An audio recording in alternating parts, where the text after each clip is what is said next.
നിങ്ങൾ വണ്ടിയിൽ അടിക്കുന്ന പെട്രോളും മഹാരാഷ്ട്രയിലെ ചില ഗ്രാമങ്ങളിൽ പുരുഷന്മാർ 2-3 കല്യാണം കഴിക്കുന്നതും തമ്മിൽ എന്തെങ്കിലും ബന്ധമുണ്ടോ? കേൾക്കുമ്പോൾ ഭ്രാന്തൻ ചിന്തയായി തോന്നാം. പക്ഷേ സംഗതി 100% സത്യമാണ്. നമ്മളിപ്പോൾ പമ്പുകളിൽ നിന്ന് അടിക്കുന്ന 20% എഥനോൾ കലർന്ന E20 പെട്രോൾ നിങ്ങളുടെ വണ്ടിയുടെ എഞ്ചിൻ തുരുമ്പ് പിടിപ്പിച്ച് നശിപ്പിക്കുന്നു എന്ന് മാത്രമല്ല, അതിലും ഭീകരമായ ഒരു വലിയ ജലചൂഷണത്തിലേക്കാണ് രാജ്യത്തെ എത്തിക്കുന്നത്.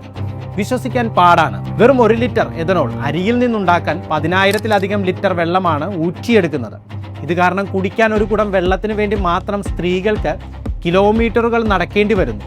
ഇതിനായി മാത്രം പുരുഷന്മാർ ഒന്നിലധികം വിവാഹം കഴിക്കുന്ന വാട്ടർ വൈഫ്സ് അഥവാ ജലപത്നിമാർ എന്ന ക്രൂരമായ അവസ്ഥയിലേക്കാണ് നമ്മുടെ ഗ്രാമങ്ങൾ മാറുന്നത്. ഇത് അവിടെ മാത്രം തീരുന്നില്ല. കരിമ്പും ചോളവും എഥനോളിനായി മാറ്റുമ്പോൾ കോഴിത്തീറ്റയ്ക്കും കാലിത്തീറ്റയ്ക്കും വില കൂടും. അതിൻ്റെ ഫലമായി കേരളത്തിലെ വിപണിയിൽ കോഴിയിറച്ചിക്കും മുട്ടയ്ക്കും പാലിനും വില കുത്തനെ കൂടുന്ന വലിയൊരു സാമ്പത്തിക കെണി കൂടിയാണിത്. ഈ എഥനോൾ മാറ്റത്തിന് പിന്നിലെ കോർപ്പറേറ്റ് അഴിമതി ആരോപണങ്ങൾ എന്തൊക്കെയാണ്? ഇൻഷുറൻസ് കമ്പനികൾ നിങ്ങളെ എങ്ങനെ ചതിക്കും? നിങ്ങളുടെ വണ്ടി എങ്ങനെ സംരക്ഷിക്കാം?